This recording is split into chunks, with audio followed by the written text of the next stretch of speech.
Hay silencios que pesan como lápidas. La mayoría cree que el silencio es simplemente ausencia de ruido, pero quien ha patrullado las fronteras a medianoche sabe que eso es mentira. Existe el silencio urbano, ese murmullo eléctrico constante, y existe el silencio selvático, que jamás está realmente vacío, siempre repleto de insectos, de vida nocturna. Pero hay un tercer tipo, un silencio denso, una calma que te evalúa, que comprime el oxígeno a tu alrededor. Encontré uno de esos la semana anterior durante una emergencia, un accidente brutal en un camino rural, alejado de todo. Mientras coordinábamos la evacuación, ese silencio nos envolvió y fue suficiente. Bastó para arrastrarme más de una década atrás, a una noche donde comprendí que el verdadero terror no emite ningún sonido. Me llamo Dante. Actualmente mi profesión es preservar vidas. Pero en aquellos tiempos era exactamente lo opuesto. Pertenecía a un comando, unidades de élite. Éramos el instrumento que las Fuerzas Armadas empleaban cuando las situaciones se tornaban verdaderamente críticas. El tipo de operadores que despachaban hacia territorios inexistentes en cualquier cartografía, y nos enorgullecíamos de ello. Había prepotencia en nuestra serenidad. Nos considerábamos el depredador supremo. No existía adversario ni circunstancia que no pudiéramos neutralizar mediante estrategia y armamento. Constituíamos un núcleo cerrado, casi una parentela defectuosa. Estaba Silveira, nuestro sargento, un individuo pétreo que parecía haber nacido con 20 años de campaña. Borges, experto en demoliciones, perpetuamente demasiado callado, y estaba Wilson. Wilson era el más joven, el más conversador, el escéptico de la unidad. Afirmaba que el único espectro existente era el de su cuenta bancaria exhausta al finalizar el mes. Nosotros reíamos. Qué equivocados estábamos. La operación llegó como todas las demás. Un sobre Manila, un croquis y una instrucción breve y tajante. Desarticular un centro de procesamiento en una cordillera aislada. Un sector que inteligencia señalaba como logística elaborada. El sitio era un agujero olvidado. Un barranco rodeado por una cadena montañosa de roca con una única aldea funcionando como entrada. Un emplazamiento perfecto para desaparecer del radar. Para nosotros era simplemente otra asignación, otro nido de víboras para patear. Abordamos el transporte antes del alba con las armas impecables y la convicción de que en 48 horas regresaríamos con la misión completada. Siempre regresábamos. El trayecto consumió aproximadamente 5 horas, mayormente zarandeándonos en la plataforma del vehículo por un caminito de tierra que parecía haber sido abandonado por las lluvias. El conductor nos depositó al pie de la cordillera, en un punto donde el camino simplemente terminaba. «De aquí en adelante es problema de ustedes, jefes», dijo, sin siquiera descender del vehículo. «Suerte». Maniobró y desapareció en una nube de polvo rojizo, dejándonos solos con el sonido del viento y el calor ascendiendo desde el suelo. Desde allí continuábamos caminando. La orden era cruzar la aldea, ubicada a unos 2 kilómetros, y después iniciar el ascenso nocturno. La aldea era el último contacto con cualquier cosa que recordara civilización. Y qué lugar tan extraño. No era feo, al contrario. Parecía un escenario de película antigua. Viviendas bajas, de pared embarrada y con ventanas de madera pintadas de azul y blanco, se esparcían sin orden particular alrededor de una plaza de tierra compactada. En el centro, una capilla diminuta con la pintura completamente despellejada por el sol parecía vigilar todo. El silencio era casi absoluto. Ningún niño corriendo, ninguna música sonando. Solo el zumbido de las moscas y la mirada pesada de algún que otro habitante que nos espiaba desde la rendija de una ventana o la puerta entreabierta de su hogar. Nadie saludaba, nadie sonreía. Simplemente nos observaban pasar, como si fuéramos hacia un funeral. Gente animada por estos lados. Wilson susurró a mi costado, acomodando la mochila en sus hombros. «Es zona aislada. Probablemente no están acostumbrados a forasteros», respondió Silveira. Pero se notaba que incluso él estaba perturbado por la recepción. Estábamos hambrientos y necesitábamos un lugar para hidratarnos y repasar el plan antes del anochecer. Fue entonces cuando vimos una casa ligeramente mayor, más distanciada de las otras, con un hilo de humo saliendo de la chimenea de barro. Parecía el sitio más vivo de allí. Conforme nos aproximamos, la puerta se abrió. Una anciana, con los cabellos blancos recogidos en un moño, nos observaba desde el umbral. Detrás de ella, en la oscuridad de la sala, logré distinguir el rostro de unas 4 o 5 muchachas. Silveira se adelantó, retirando el casco en señal de respeto. «Buenas tardes, señora. Somos del ejército. Estamos en una operación en la región. Queríamos saber si no podría vendernos comida, un almuerzo tardío. Pagamos bien». La anciana no pronunció palabra, simplemente nos midió con la mirada, uno por uno. Entonces, una de las muchachas apareció a su lado. Eran todas muy hermosas, de un modo rústico, con la piel quemada por el sol y cabellos muy negros y largos. «Pueden entrar. Donde come uno, comen muchos», la muchacha dijo con una voz suave que no combinaba en absoluto con la dureza del lugar.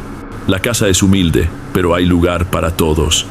Nos miramos entre nosotros, ligeramente sorprendidos por la hospitalidad repentina. El cansancio y el hambre hablaron más fuerte que la prudencia. Aceptamos. Mientras parte del grupo ingresaba para dejar las mochilas, yo y otros 2 permanecimos afuera en el corredor, manteniendo la seguridad. Era el procedimiento estándar, pero por primera vez en mi carrera, el peligro que sentía no provenía de la selva o de una emboscada. Provenía del interior de aquella casa. Mientras las muchachas cocinaban, el olor que salía de la casa era demasiado bueno, un aroma de especias y carne que prometía acabar con nuestro hambre. Pero la sed era otra historia. Silveira me llamó. «Dante, toma a Wilson y regresa a la aldea. Mira si en aquella tienda hay algún refresco, cualquier cosa fría. Lleva dinero». Asentí. Era una oportunidad de salir un poco de aquel corredor y estirar las piernas. La tienda era el único otro establecimiento que parecía funcionar allí. Era un lugar oscuro, con un mostrador de madera podrida y estantes casi vacíos. Detrás del mostrador, un hombre flaco de unos 60 años limpiaba un vaso con un trapo sucio. Nos miró entrar y su rostro se endureció. «¿Qué buscan los muchachos?», preguntó con la voz arrastrada. «Buenas tardes.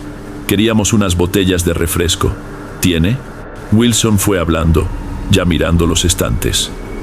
El hombre señaló con la barbilla hacia un refrigerador antiguo de esos rojos que roncaba en un rincón. Mientras Wilson iba a buscar las bebidas, el hombre me encaró. Sus ojos eran profundos, cansados. «Ustedes están en la casa de la sierra, ¿verdad?», dijo bajo, casi un susurro. «Estamos, sí. Fuimos bien recibidos», respondí intentando ser amable. Él soltó una risa corta, sin humor alguno. Una risa que era solo aire saliendo por la nariz. «Bien recibidos, ya veo. Escucha, soldado. Yo fui seminarista, casi me ordené sacerdote. Abandoné todo por lo que vi en estas tierras. Esta sierra tiene dueña, y ellas no gustan de visitas, mucho menos de hombres uniformados». Wilson regresó con las botellas, colocándolas en el mostrador. «¿Qué quiere decir con eso?», pregunté, sintiendo un malestar en la boca del estómago. El hombre se inclinó sobre el mostrador, el olor a moho y aguardiente emanando de él. «Quiero decir que esta sierra cobra un peaje a quien sube y no acepta dinero. Salgan de aquí mientras puedan. Váyanse antes del anochecer». Pagamos y salimos en silencio. «Viejo loco», Wilson rompió el silencio en el camino de regreso. «Debe beber desde que amanece». Yo no respondí. La imagen de aquellos ojos desesperados no abandonaba mi cabeza. Cuando regresamos, la comida estaba servida en platos de peltre. Era una carne guisada, oscura, con un caldo espeso, acompañada de arroz blanco. El olor era increíble y todos atacaron con apetito. Todos, excepto yo. Me senté con mi plato, pero algo estaba mal.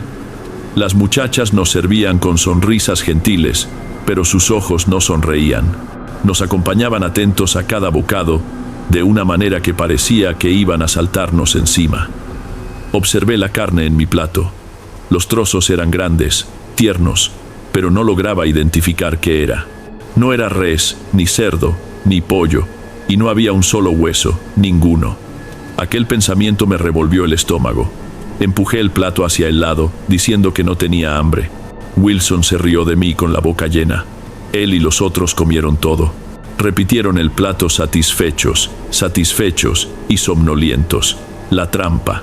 Percibí allí. Ya se había cerrado. Nos despedimos de ellas al comenzar la noche.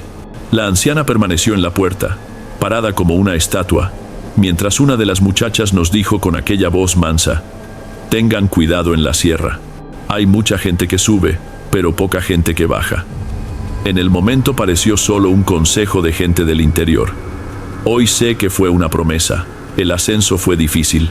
Más de 2 horas de marcha, por un sendero empinado, lleno de piedra suelta, en la oscuridad absoluta. Nos movíamos en silencio, comunicándonos apenas por señales de mano, usando lentes de visión nocturna que pintaban el mundo en un verde extraño. Estábamos tensos, sí, pero era la atención de siempre, la adrenalina controlada antes de un enfrentamiento. Esperábamos encontrar hombres armados, vigilantes, un laboratorio bien custodiado. Esperábamos un enemigo que sangraba y moría como cualquier otro. Lo que encontramos fue otra cosa. A unos 500 metros de nuestro objetivo, un olor extraño llegó con el viento, un olor metálico de herrumbre y carne cruda, tan fuerte que opacaba el olor a monte húmedo de la noche. Y entonces comenzamos a escuchar. No era conversación, no eran motores, era un canto, una melodía baja y repetitiva, proveniente de varias voces femeninas, que subía y bajaba en un ritmo que daba angustia. ¿Qué es eso?, Borges susurró por el radio, quebrando el silencio. Silencio en el radio. La voz de Silveira cortó áspera. Mantener posiciones. Vamos a avanzar con cautela. Nos arrastramos por los últimos 100 metros hasta la cresta del cerro. El terreno allí era extraño. En vez de terminar en un pico, se hundía, formando una especie de cuenca de piedra, un claro profundo en la cima de la montaña. Y allá abajo, en el centro, la luz de una fogata enorme danzaba, iluminando la escena más horrible que jamás vi. No había laboratorio, no había guardias armados, había mujeres. Las mismas mujeres que nos sirvieron la cena estaban con los torsos desnudos, cubiertas de sangre de la cabeza a los pies. No estaban descuartizando animales, estaban tejiendo, con haces de ramas retorcidas, intestinos de animales que brillaban al fuego y largos mechones de cabello negro, montaban unas figuras horribles, unas esculturas que parecían gente, pero totalmente deformadas, y cantaban aquella melodía espantosa mientras trabajaban. La normalidad de nuestro mundo se quebró en aquel instante. El cerebro simplemente no lograba procesar. Eran ellas, sin duda alguna. Eran ellas. Pude ver el rostro de Wilson a mi lado, iluminado por el verde de la visión nocturna. La arrogancia había desaparecido, sustituida por un asombro infantil. Silveira, aunque conmocionado, intentó seguir el protocolo. Su voz, sin embargo, salió un poco trémula. Se levantó, apuntando el arma hacia el fondo de la cuenca. Ejército, alto, las manos en la cabeza, tiradas en el suelo ahora. El canto se detuvo. Todas ellas, al mismo tiempo, giraron las cabezas en nuestra dirección. El movimiento fue tan sincronizado que parecía ensayado. Nos miraron allá abajo, con los ojos reflejando la luz del fuego como los de un animal nocturno. Y entonces una de ellas sonrió, una sonrisa que rasgaba el rostro lleno de dientes, sin ninguna pizca de sentimiento, y comenzaron a subir. No fue como una persona normal subiría una pendiente. Una se movía en 4 patas, pero con los miembros invertidos como un bicho quebrado. Otra saltaba entre las piedras como si no pesara nada. No había miedo, no había vacilación. Había solo un hambre en sus ojos. El sonido de un disparo aislado quebró el silencio. Creo que fue Wilson. Después de él vinieron 2 o 3 ráfagas de ametralladora disparadas al azar, más por el pánico que por la puntería. Fue el detonante. El orden se deshizo. La formación se convirtió en un montón de hombres aterrados. Alguien gritó, y entonces todos nosotros corrimos. No hubo pensamiento, no hubo táctica. Mi cuerpo se movió por cuenta propia, un reflejo de animal acorralado. Me di vuelta y corrí. Corrí como nunca había corrido en la vida, cerro abajo, sin importarme el ruido. con las ramas que golpeaban mi rostro, con las piedras que rodaban bajo mis pies. Mi arma, aquella extensión de mi brazo, que era mi instrumento de trabajo, balanceaba inútil en la correa. Ni siquiera pensaba en ella. Lo único que existía en mi mente era la necesidad de poner distancia entre yo y la cima de aquel cerro. Corría ciego. En la oscuridad de la selva cerrada, sin la visión nocturna, no veía nada. Era solo un borrón de bultos y el suelo irregular. Escuchaba a mis compañeros haciendo lo mismo. El sonido de cuerpos pesados chocando contra la vegetación, gritos cortos de dolor o pánico, pero pronto me vi solo. El sonido de ellos fue tragado por la noche, y quedó apenas el sonido de mi propia respiración jadeante que quemaba mi garganta y el martilleo de mi sangre en los oídos. Y el sonido de ellas no era el sonido de gente corriendo detrás de mí, era peor. Escuchaba una risita fina a mi izquierda, demasiado cerca. Luego, un silbido melódico venía de mi derecha, como si alguien me estuviera acercando. Ramas se quebraban justo detrás de mí, pero cuando me arriesgaba a mirar por encima del hombro, no veía nada. Estaban jugando con nuestra cabeza. Nos estaban guiando como ganado al matadero. Por un momento, juro que escuché a una de ellas susurrar mi nombre con una voz que parecía la de mi abuela. Aquello acabó con el resto de mi valentía. En uno de esos momentos de pánico, mi pie se enganchó en una raíz. Caí con todo al suelo. Mi rostro golpeó la tierra blanda, llenando mi boca y mi nariz de un sabor a polvo y humedad. El aire desapareció de mis pulmones. Por un segundo, pensé que moriría allí asfixiado. Me levanté de un salto, movido por puro instinto, y continué corriendo, tropezando, casi cayendo de nuevo. Era solo un animal en fuga. Todo mi entrenamiento, todos los años de condicionamiento, todo se había deshecho. Mis piernas finalmente cedieron, simplemente dejaron de responder. Mi cuerpo entero temblaba de agotamiento y pavor. Me lancé al suelo, detrás del tronco de un árbol caído, y me encogí, queriendo convertirme en parte del suelo. Presioné el rostro contra las hojas mojadas, con miedo hasta de tragar saliva para no hacer ruido. Podía oír mi corazón latiendo tan fuerte que parecía que el suelo entero temblaba. Fue cuando escuché pasos lentísimos, el sonido de hojas secas siendo pisadas con cuidado, una por una. Alguien se aproximaba sin prisa. No me atreví a mirar. Cerré los ojos con toda la fuerza que tenía, esperando el golpe, la puñalada, lo que fuera. Un olor dulce y podrido, como de flores viejas en un cementerio, llegó hasta mí. Los pasos se detuvieron a pocos metros de donde estaba. Quedé allí esperando sin ni siquiera respirar, y allí encogido, escuché de nuevo la voz de mi abuela, dulce y clara en mi cabeza. Te encontré, mi nieto. Entonces escuché una risita baja de burla y los pasos se alejaron, desapareciendo en la oscuridad. Quedé allí tendido por no sé cuánto tiempo. El sudor escurría por mi cuerpo, a pesar del frío de la sierra. Y fue solo después de mucho tiempo, cuando la primera señal de luz comenzó a aclarar el cielo, que me atreví a mover un músculo. No fui el primero en despertar, sino el segundo. Vi la silueta de Borges recostada en un árbol, el fusil en el regazo, mirando hacia la nada. Poco a poco, los otros fueron apareciendo, arrastrándose fuera de la selva, uno por uno. Éramos un grupo de fantasmas, sucios, arañados, con los uniformes desgarrados y los ojos vacíos de quien vio al diablo. Silveira nos reunió. Intentó mantener la postura de comandante, pero su voz era débil. Hicimos el conteo, y de nuevo. Y una vez más, el resultado era el mismo. Faltaba uno. Faltaba Wilson. A pesar del miedo que aún estaba en nosotros, teníamos que buscarlo. Era el código. Nadie queda atrás. Por 2 días, con el refuerzo que llegó en helicóptero, revisamos cada rincón de aquella sierra maldita. No encontramos nada, ningún cadáver, ningún rastro, ninguna señal de lucha. Era como si hubiera evaporado en el aire. En el tercer día, tomados por la desesperación, decidimos volver a la casa de la aldea. Estaba abierta, abandonada. Un olor fuerte a putrefacción venía del interior. Los platos de nuestra comida aún estaban en la mesa, ahora cubiertos por una nube de moscas. Y encima de la mesa, justo en el centro, había una de aquellas esculturas horribles que habíamos visto en la fogata, un muñeco retorcido de ramas, intestinos secos y cabello.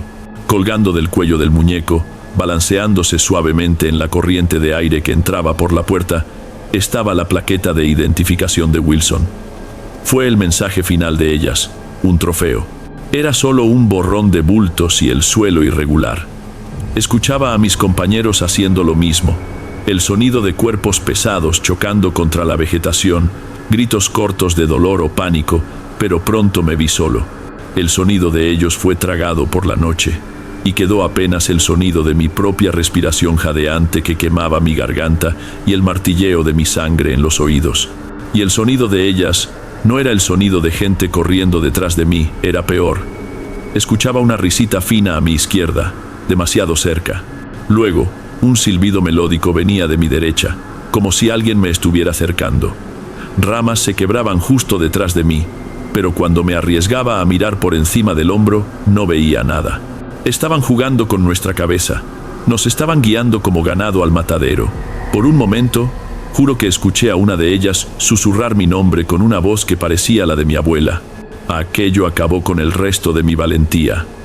En uno de esos momentos de pánico, mi pie se enganchó en una raíz. Caí con todo al suelo. Mi rostro golpeó la tierra blanda, llenando mi boca y mi nariz de un sabor a polvo y humedad. El aire desapareció de mis pulmones. Por un segundo, pensé que moriría allí asfixiado. Me levanté de un salto, movido por puro instinto, y continué corriendo, tropezando, casi cayendo de nuevo. Era solo un animal en fuga. Todo mi entrenamiento, todos los años de condicionamiento, todo se había deshecho. Mis piernas finalmente cedieron, simplemente dejaron de responder. Mi cuerpo entero temblaba de agotamiento y pavor. Me lancé al suelo, detrás del tronco de un árbol caído, y me encogí, queriendo convertirme en parte del suelo. Presioné el rostro contra las hojas mojadas, con miedo hasta de tragar saliva para no hacer ruido. Podía oír mi corazón latiendo tan fuerte que parecía que el suelo entero temblaba. Fue cuando escuché pasos lentísimos, el sonido de hojas secas siendo pisadas con cuidado, una por una. Alguien se aproximaba sin prisa. No me atreví a mirar. Cerré los ojos con toda la fuerza que tenía, esperando el golpe, la puñalada, lo que fuera. Un olor dulce y podrido, como de flores viejas en un cementerio, llegó hasta mí. Los pasos se detuvieron a pocos metros de donde estaba. Quedé allí esperando sin ni siquiera respirar, y allí encogido, escuché de nuevo la voz de mi abuela, dulce y clara en mi cabeza. «Te encontré, mi nieto». Entonces escuché una risita baja de burla y los pasos se alejaron, desapareciendo en la oscuridad. Quedé allí tendido por no sé cuánto tiempo. El sudor escurría por mi cuerpo, a pesar del frío de la sierra.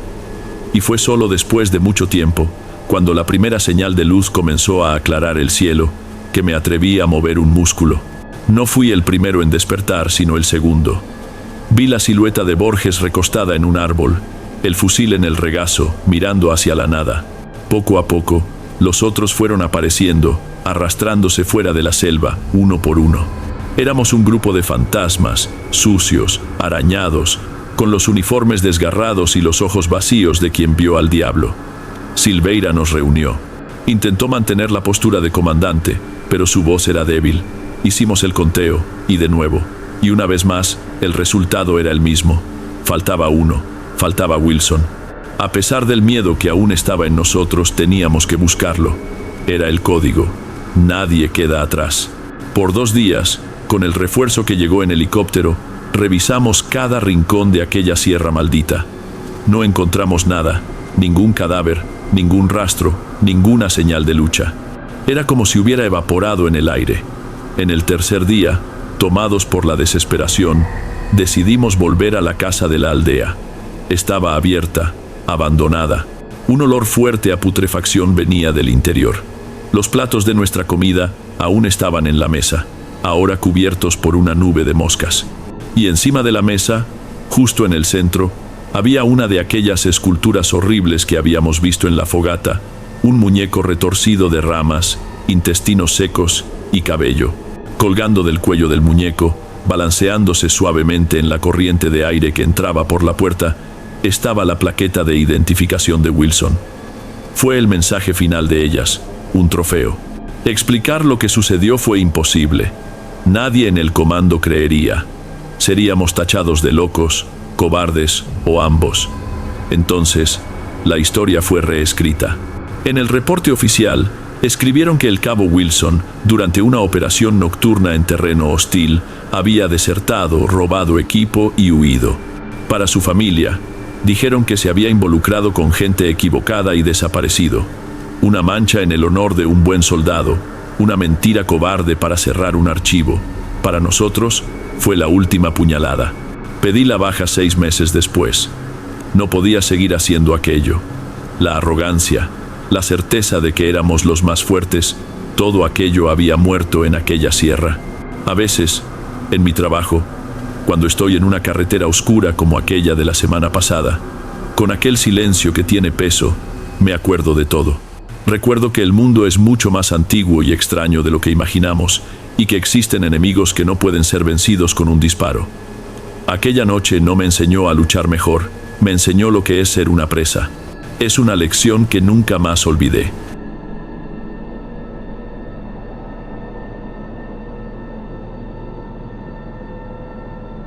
Antes de pasar al siguiente relato, verifica si ya estás suscrito aquí en el canal y si ya has activado la campana de notificación para recibir las próximas historias. Aprecio tu compañía y tu apoyo marca toda la diferencia. Bien, continuemos.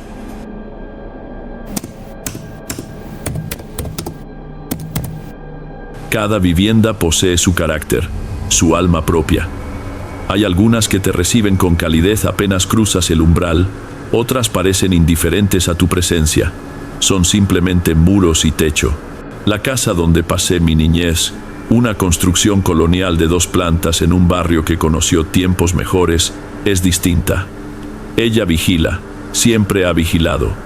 Hola Derek, me llamo Valentina, y el relato que debo compartir le pertenece más a esa construcción que a mí. Todo inició de una forma que solamente comprendí mucho tiempo más tarde. Sucedió cuando tenía alrededor de 10 años, en una de esas noches sofocantes donde el sueño tarda en llegar.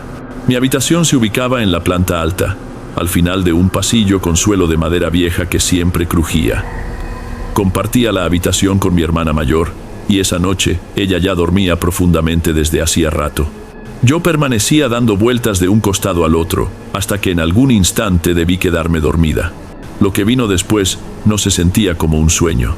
Se sentía como si simplemente hubiera despertado otra vez, pero con una lucidez extraña. Estaba sentada en mi cama.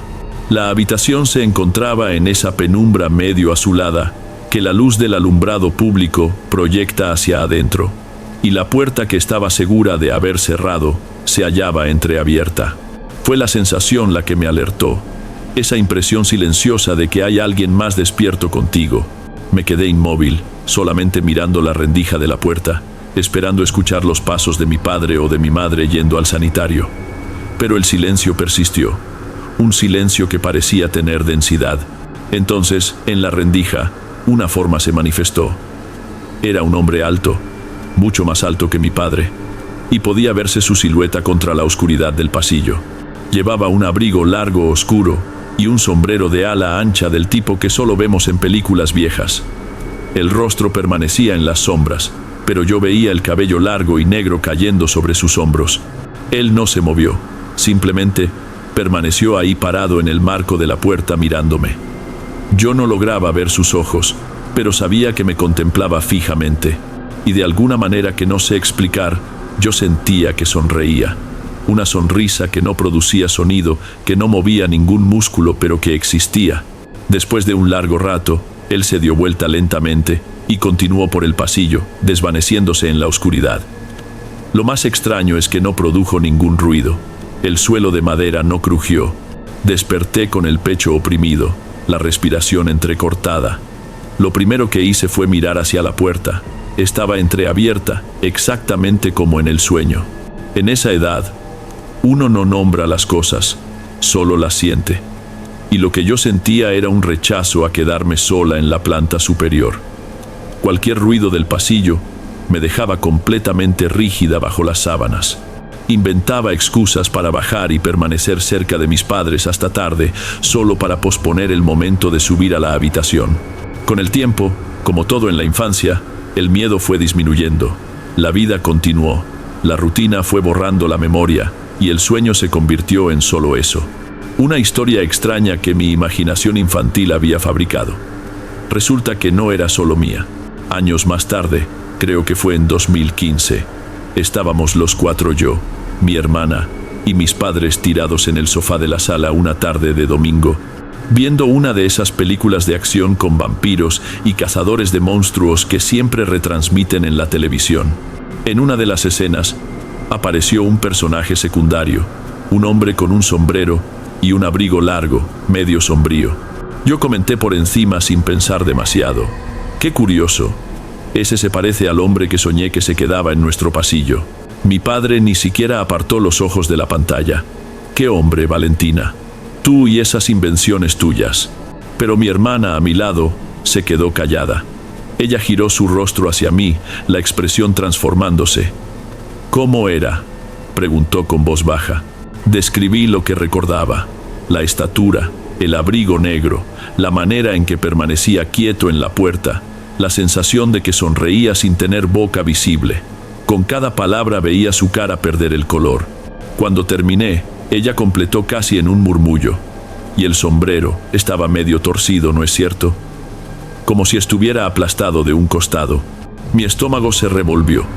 Nunca había contado ese detalle a nadie. De hecho, ni siquiera lo recordaba con tanta claridad hasta que ella lo mencionó. Era como si la memoria de ella completara la mía. Nos miramos fijamente por un instante, y en ese silencio, el sueño de infancia dejó de ser un sueño. Era algo real que nosotras dos habíamos presenciado. Nunca más volvimos a tocar el tema. Fue un acuerdo sin que tuviéramos que hablar nada. Había cosas en esa casa que era mejor dejar tranquilas, y por muchos años realmente lo estuvieron. El tiempo transcurrió, la universidad llegó, y con ella, esa necesidad de tener mi propio espacio, ¿sabes? Una vida que comenzara y terminara conmigo. Ya estaba en el segundo año, y pasaba horas libres frente a la computadora, navegando por sitios de bienes raíces, soñando con apartamentos pequeños y alquileres que tal vez algún día pudiera pagar. Era un plan lejano, pero era un plan. Y creo que la casa lo percibió. En esa época, mi hermano, Rafael, trabajaba en una ciudad vecina y acostumbraba llegar muy tarde. No era raro que yo despertara de madrugada con un golpe suave en la puerta de mi habitación. Generalmente era él necesitando mi laptop prestada para terminar algún informe. En las 2 primeras veces que ocurrió esa semana, el cansancio era tanto que actué en piloto automático. Apenas abrí los ojos, solo me levanté. Entregué la laptop en la oscuridad y volví a la cama. En la tercera noche, sin embargo, fue diferente. Escuché el golpe en la puerta, el mismo de siempre, pero no oí su voz. Esperé pensando que quizás estaba más dormida que despierta. El golpe vino nuevamente, un poco más firme. Me pareció extraño que no me llamara. Aún así, me levanté automáticamente, tomé la laptop del escritorio y fui hasta la puerta. Encendí la luz de la habitación, lo que no había hecho las otras veces, y giré la perilla. Abrí la puerta y no había nadie. El pasillo estaba completamente oscuro. La luz de mi habitación era lo único que rompía la oscuridad. La puerta de la habitación de Rafael en el otro extremo estaba cerrada. «¿Rafael?», llamé bajito. Ninguna respuesta. Pensé que tal vez me había demorado y él había desistido, yéndose a su habitación. Fui hasta su puerta y golpeé. Silencio. Giré la perilla con cuidado, cerrada con llave. Comencé a sentirme ansiosa. Bajé las escaleras lentamente. La sala estaba vacía, oscura. La única luz provenía del reloj digital del microondas en la cocina. Nada, ninguna señal de él. La casa estaba demasiado silenciosa. Subí de regreso y el pasillo pareció diferente. El silencio allá arriba era distinto. Parecía que estaba prestando atención. Sentí un escalofrío que no tenía que ver con la temperatura. Era la misma sensación de aquel sueño tantos años atrás, la impresión de una presencia que me observaba desde la oscuridad. Entré a mi habitación rápidamente y cerré la puerta con llave. Dejé la luz encendida y me metí bajo las sábanas, intentando encontrar una explicación lógica. Tal vez él había entrado y fue directo al baño de la planta baja. Si veía la luz de mi habitación encendida, volvería a buscar la laptop, pero los minutos se arrastraron y nada sucedió. El único sonido era el de mi propia respiración, que parecía demasiado fuerte. Terminé durmiéndome, vencida por el cansancio y por una necesidad inmensa de que todo eso fuera solo cosa de mi cabeza. A la mañana siguiente, bajé a desayunar y encontré a mi madre en la cocina. «Mamá, ¿Rafael llegó muy tarde anoche?», pregunté, intentando sonar casual. Ella se dio vuelta con la jarra de café en la mano. «¿Qué Rafael, hija? Él me llamó anoche. Avisó que iba a empalmar el trabajo con el día libre y dormir en casa de un amigo. Solo llega hoy al atardecer». El pan que estaba sosteniendo pareció pesar 1 tonelada en mi mano. Si no era mi hermano golpeando mi puerta de madrugada, ¿quién era? ¿Y a quién exactamente le había abierto la puerta en la oscuridad esas 2 primeras noches? Después de aquello, comencé a dormir con la puerta de la habitación cerrada con llave. Era un gesto pequeño, casi inútil, pero me daba una falsa sensación de control. Cada crujido del entarimado, cada ruido que la casa producía durante la noche ya me dejaba en alerta. Me quedaba despierta por horas, escuchando, esperando, pero nada sucedió por un buen tiempo. La rutina volvió, y el recuerdo de la puerta abierta hacia la nada fue una vez más arrojado a un rincón de la cabeza, un lugar donde las cosas que no tienen sentido quedan guardadas. El problema es que esa cosa, lo que fuera que fuese, parecía saber el momento exacto para atacar. Ella esperaba que yo bajara la guardia. Ocurrió un sábado, unos 2 fines de semana después del incidente. Mi hermana había venido a pasar la noche en casa con mi sobrino, Mateo, que en esa época tenía unos 3 añitos. La casa llena me traía una calma. La presencia de ellos era una barrera contra el silencio y la oscuridad del pasillo. Me fui a dormir sintiéndome segura de verdad por primera vez en días. Desperté sobresaltada con una vocecita llamándome. «Tía Valentina, despierta». Era la voz de Mateo, inconfundible, dulce, un poco somnolienta, viniendo del lado izquierdo de mi cama. Abrí una sonrisa antes incluso de abrir los ojos. Él siempre hacía eso. Escapaba de la habitación de mi hermana y venía a despertarme para que desayunáramos juntos. Antes de que pudiera responder, sentí el colchón hundirse a mi lado, cerca de mis pies. Ese movimiento preciso de un cuerpo pequeño subiendo a la cama con un poco de dificultad. Fue eso lo que me despertó por completo. Abrí los ojos, esperando ver su cabello revuelto y su pijama de dinosaurios. Pero no había nadie. La habitación estaba vacía, bañada por esa luz grisácea del inicio de la mañana. Me quedé sentada en la cama, el corazón latiendo todo desordenado. El lugar donde sentí el peso en el colchón todavía parecía un poco hundido. Y fue en ese exacto instante de confusión que la alarma de mi celular sonó en la mesa de noche, fuerte y estridente, quebrando el silencio. Bajé las escaleras medio aturdida, intentando convencerme a mí misma de que había soñado con todo. En la cocina, el aroma de café recién hecho me recibió. Mi madre estaba en la estufa, y mi hermana estaba sentada a la mesa con Mateo en el regazo, viendo dibujos animados en su celular.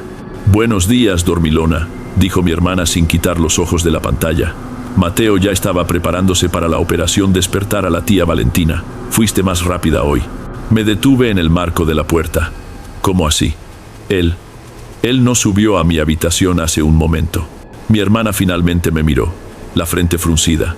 «No, él despertó y vino directo aquí conmigo. Ni salió de la cocina». «¿Por qué?» Yo lo escuché llamándome. Mi voz salió débil. Sentí cómo subía a la cama. Ella me miró por un segundo y la respuesta de ella fue un no seco, definitivo, antes de volver su atención al hijo. Pero vi en sus ojos, solo por un instante, la misma sombra de miedo que habíamos compartido tantos años atrás. ¿Cómo era posible? Yo no había soñado. Había escuchado su voz, sentido su presencia. La cosa que vivía en mi casa ya no estaba solo en el pasillo. Ahora entraba a mi habitación, subía a mi cama y usaba la voz de un niño para engañarme. Y yo no tenía la menor idea del por qué. Comencé a vivir caminando sobre cáscaras de huevo dentro de mi propia casa. Ese episodio con la voz de Mateo había roto algo en mí, algo que no quería aceptar. Ya no era cosa de mi cabeza, Era real, era intencional y se estaba volviendo cada vez más atrevido. Comencé a inventar motivos para pasar más tiempo en la calle, estudiando en la biblioteca de la universidad hasta tarde, enlazando un compromiso tras otro solo para postergar la hora de volver. Una tarde, mientras me arreglaba para salir, sentí algo que no sentía hacía más de una década. Estaba en lo alto de la escalera recogiendo el bolso que había dejado sobre una cómoda en el pasillo, y entonces vino. El aire cambió de repente. El aire no se volvió más denso, pero pareció dejar de circular, quedándose pesado, y con una extraña estática que erizó los vellos de mis brazos, y la certeza absoluta, una que viene del estómago antes de llegar a la cabeza, de que él estaba allí. El señor del sombrero y el sobretodo. Yo no veía nada, pero podía sentirlo al final del pasillo, parado, observándome con esa misma intensidad del primer sueño. Pero ahora no era solo observación. Sentí una ira, una fuerza allí que me decía que no me moviera. Me quedé ahí con la mano en el asa del bolso, sin poder girar el cuello, hasta que la sensación disminuyó lo suficiente para que yo bajara las escaleras casi corriendo. Fue ese día que llamé a Camila. Ella era una amiga de la universidad con quien había perdido el contacto, pero nos habíamos reencontrado por casualidad unas semanas antes. Ella me contó que estaba estudiando tarot gitano, profundizándose en lecturas y rituales.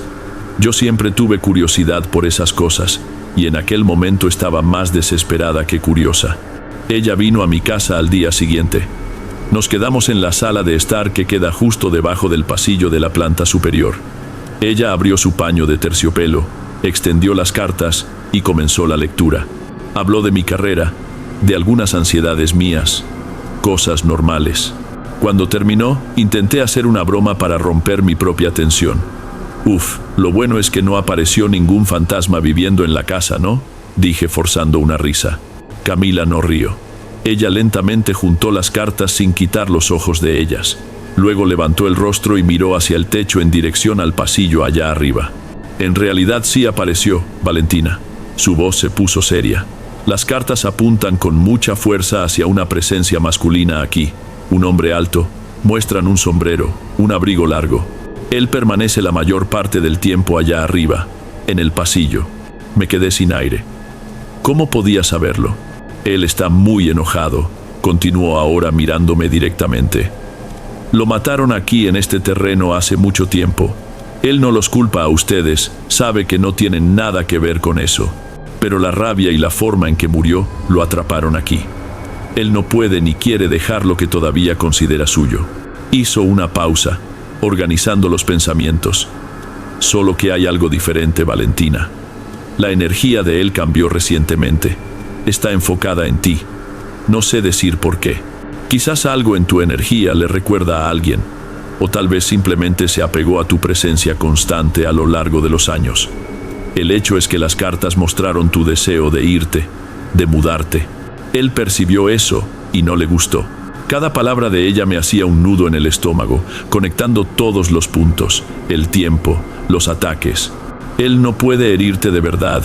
Creo que esa fuerza no la tiene, concluyó con voz baja y grave. Pero hará todo lo posible para que no logres salir. No quiere asustarte, quiere que te quedes. Esas últimas palabras de Camila quedaron resonando en mi cabeza después de que ella se fue. Quiere que te quedes. Me quedé sentada en el sofá por un buen rato, en el silencio de la casa. Y por primera vez la quietud no era vacía, era la quietud de quien espera. Fue como si un lente de repente entrara en foco. Todo cobró sentido de una manera terrible. Los ataques no eran aleatorios. Comenzaron en el exacto momento en que la idea de salir se convirtió en un plan concreto en mi computadora. La mímica no era para volverme loca, era para aislarme, hacerme dudar de mi hermano, de mi propia audición, de la seguridad de mi habitación. Usar la voz de mi sobrino fue el golpe más bajo y más inteligente. Atacó mi afecto, lo más puro que tenía, para mostrarme que nada era seguro, nada era confiable, excepto tal vez la presencia constante de él. La casa, que era mi lugar seguro, se volvió una trampa, y me di cuenta de que en el fondo una parte de mí ya lo sabía. Esa hesitación que siempre sentía al pensar en mudarme, esa pereza que me hacía postergar los planes, tal vez no era solo mía. Tal vez era un susurro de él soplando en mi oído durante años, convenciéndome de que quedarme era más fácil, más seguro. Camila me habló sobre rituales, sobre buscar ayuda más especializada, sobre intentar luchar. Pero la verdad es que me quedé con miedo, un miedo paralizante. Si él hacía todo aquello solo con la posibilidad de que yo me fuera, ¿qué haría si yo declaraba guerra? ¿Qué viene después de imitar la voz de un niño? ¿Cuál es el siguiente paso? No quise descubrirlo. Dejé de buscar apartamentos. Les dije a mis padres que había cambiado de opinión, que era mejor juntar más dinero, que la situación no estaba buena. Ellos aceptaron sin cuestionar. Entonces, aquí estoy. Todavía vivo en la misma casa, en la misma habitación, al final del mismo pasillo. Sé que él está aquí. No lo veo, pero lo siento todos los días. Es una presión constante en mi espalda, un peso sobre mis hombros. Y de vez en cuando el deseo de tener una vida propia grita un poco más fuerte dentro de mí, algo ocurre. Una puerta se cierra con fuerza en la planta baja, sin que haya ninguna corriente de aire, o escucho un único paso en el entarimado de madera allá en el pasillo, bien de madrugada. Son solo recordatorios, pequeñas advertencias para que no olvide mi lugar. Creo que para él ya no soy más una habitante. Me convertí en una cosa más de la casa, parte de lo que él nunca va a soltar.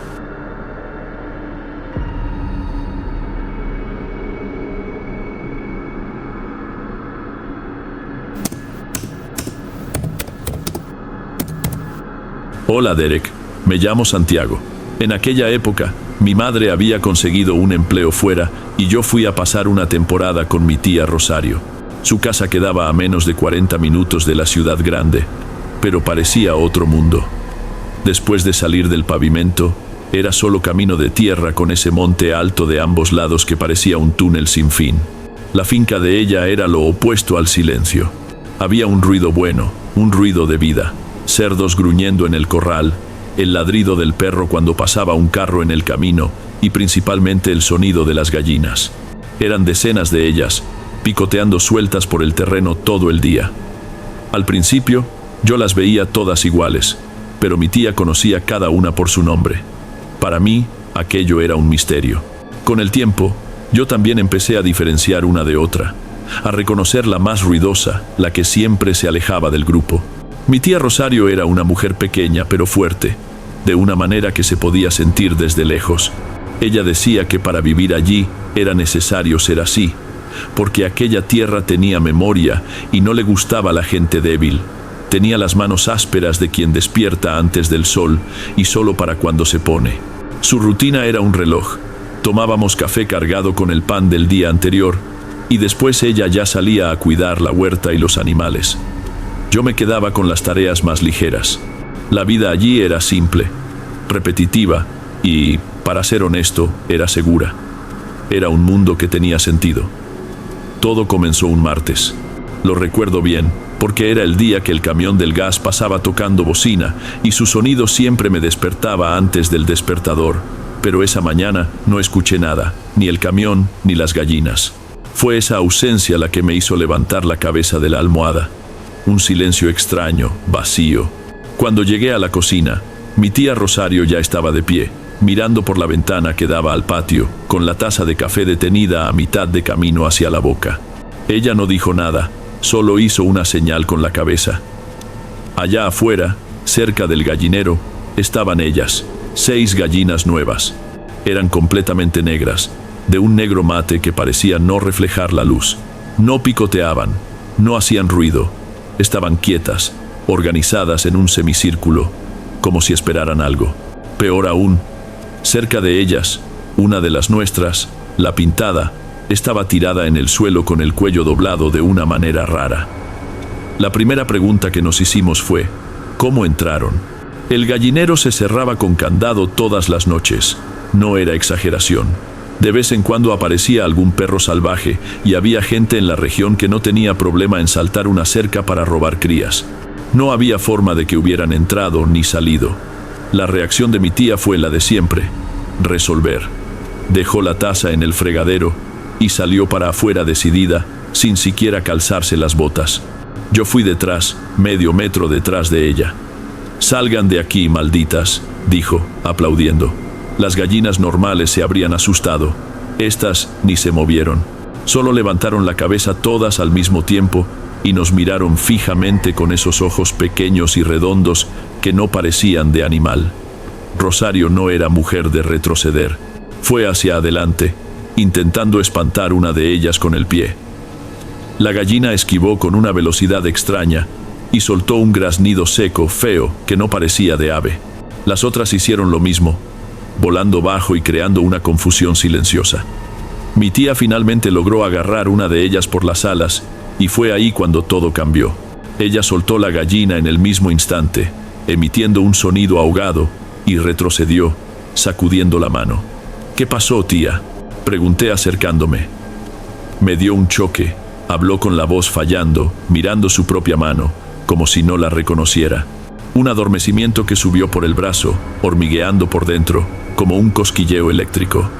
Ella miró de sus manos a las gallinas que ya habían vuelto a su formación silenciosa. Su rostro, siempre tan firme, estaba pálido. Dijo algo que nunca más olvidé. «Esto no es animal, Santiago. Esto es gente mala». Después de ese día, mi tía no quiso acercarse más al gallinero. Solo íbamos hasta allá para tirar el maíz de lejos y recoger los huevos de las otras, siempre con la sensación de estar siendo observados por esos 6 pares de ojos quietos. 2 días se arrastraron así, con un ambiente extraño dentro de casa, hasta que Rosario tomó una decisión. «Agarra una chaqueta, vamos a salir», dijo con voz baja. No fuimos al pueblo. Tomamos un camino de tierra secundario que yo nunca había visto, que llevaba a una capilla antigua de piedra, aislada en medio de la nada. Por dentro, el lugar olía a vela y a humedad, con bancas de madera que crujían solo con respirar cerca de ellas. El sacerdote era un señor muy anciano, de espalda encorvada, que nos escuchó, y su rostro, que estaba calmado, se puso pálido. Él no nos ofreció un rezo elaborado, solo llenó una botella de vidrio con agua de una pila de piedra verde de musgo, hizo la señal de la cruz 3 veces sobre ella y nos la entregó con la mano temblando un poco. La única recomendación que nos dio fue no tocar más el tema en voz alta. Cuando regresamos, se podía ver a mi tía relajarse al instante. El patio estaba normal. Las 6 gallinas negras habían desaparecido. «Gracias a Dios», suspiró mi tía. Y fue la primera vez en días que vi sus hombros relajarse. Aún así, ella siguió la recomendación al pie de la letra. Roció el agua bendita en cada habitación, en las ventanas y principalmente en el gallinero que estaba vacío. Pero la paz duró poco. Esa noche ellas volvieron.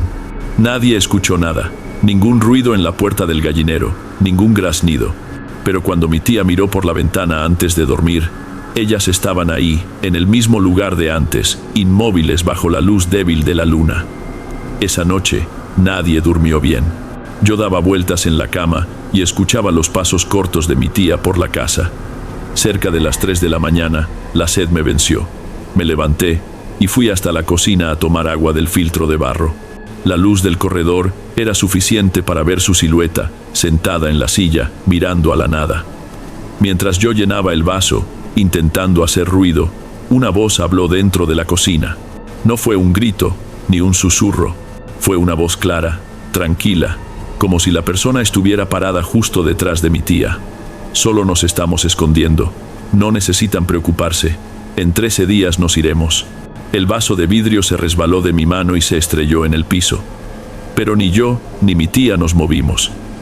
Nos quedamos ahí, los dos parados, mirando hacia la oscuridad.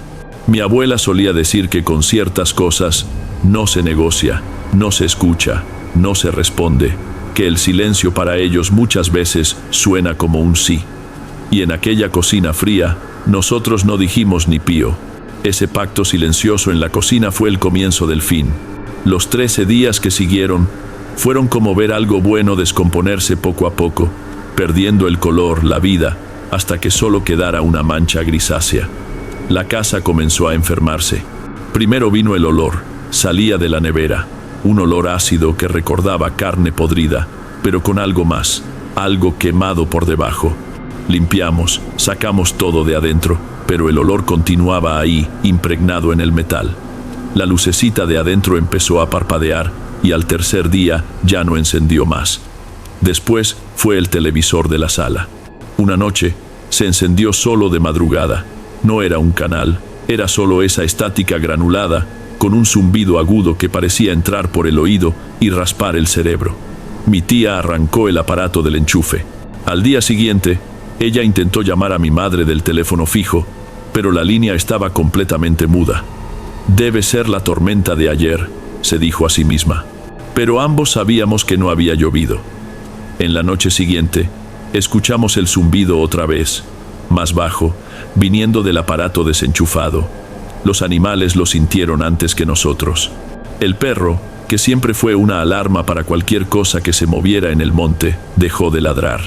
Ya no se quedaba en el porche, pasaba el día encogido debajo de la casa y solo salía para comer, mirando a los lados como si temiera ser visto. No era un animal manso, era un animal aterrorizado, que entendía que hacer ruido allí era un riesgo. El gato simplemente desapareció. Una noche, subió al árbol de mango más alto del patio y no bajó más. Escuchábamos su maullido allá arriba, un maullido que daba angustia, pero él no bajaba por nada. Después de 2 noches, el maullido paró. Lo peor para mí era el aire. Se volvía más denso dentro de casa, difícil de respirar. Las moscas empezaron a aparecer. De esas moscardas grandes y lentas, no zumbaban, solo se posaban en las paredes y se quedaban ahí quietas como si estuvieran esperando. Para Rosario, el punto final fue con la Pinta, la gallina criolla, que era su favorita.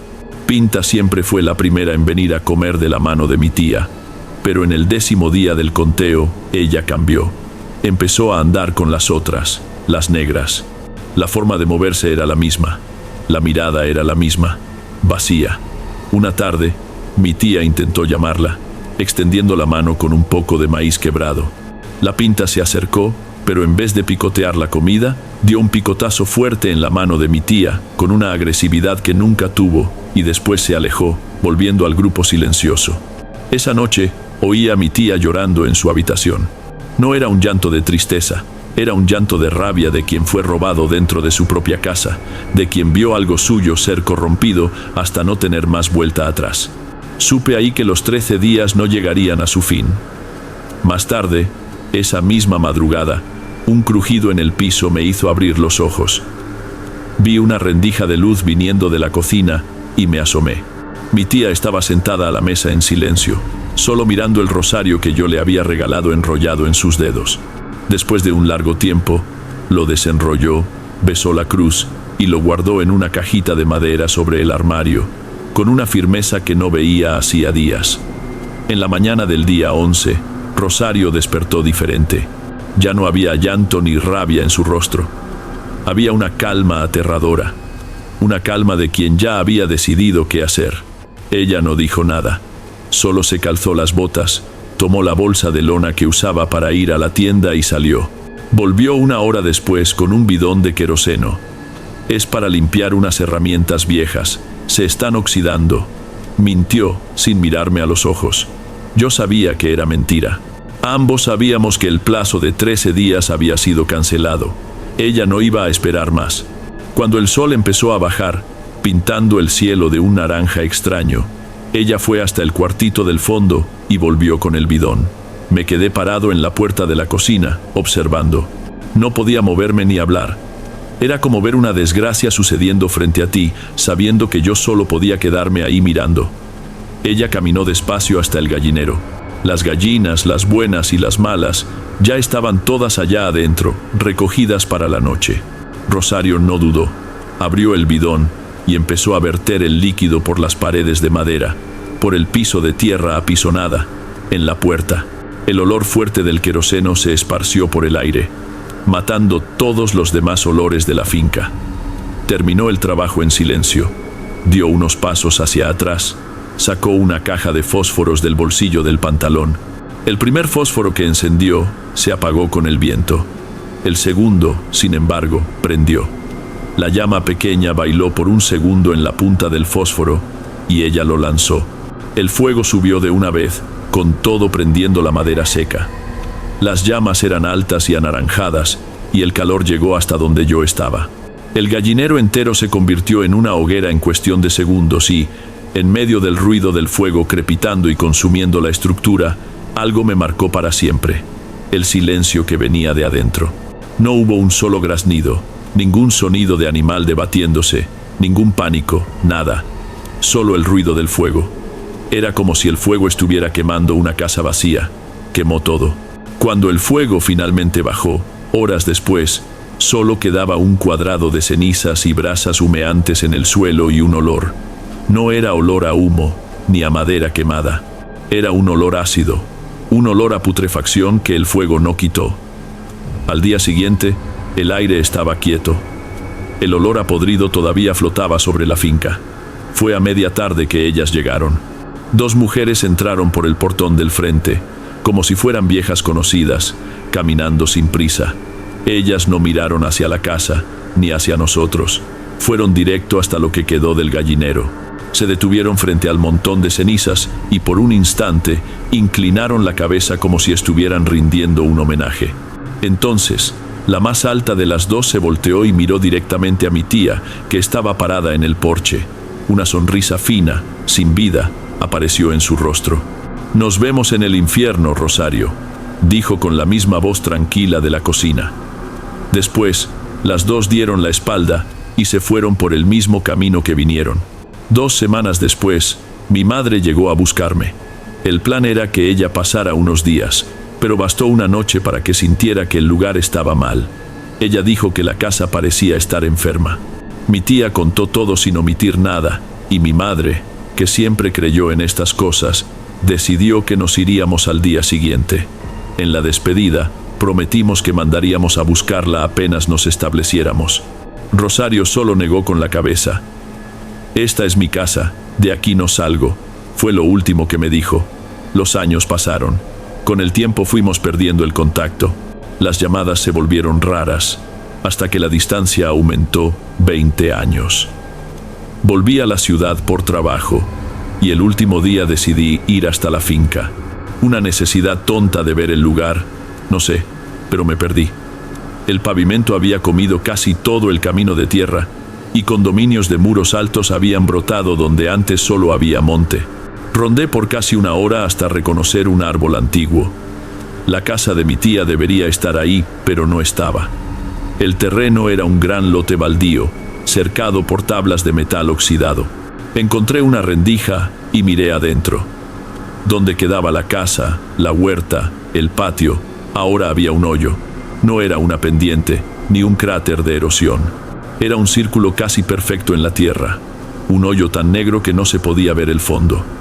El aire que salía de allí era frío y olía a moho y a tierra húmeda. Caminé por el borde sintiendo un mareo extraño. Fue cuando vi algo brillando en el suelo. Me agaché.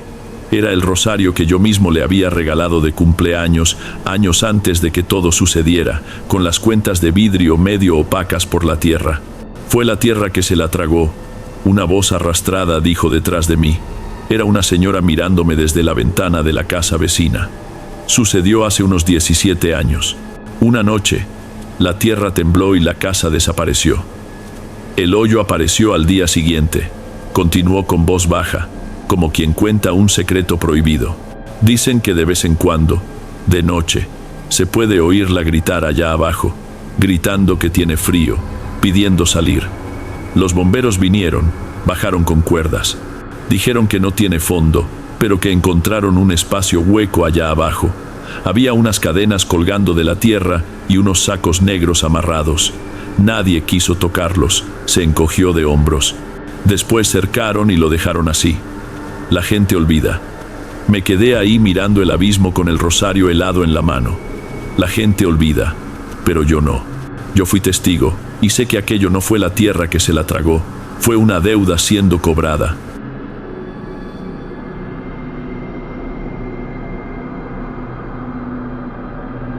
Bien amigos, estos fueron los relatos de hoy. Espero de corazón que les hayan gustado. Subo videos nuevos por aquí todos los días y estaré muy feliz de verte en los próximos. Ahora en la pantalla estoy dejando otros 2 buenos videos que ciertamente te gustarán. Un abrazo de Derek y te veo por allá.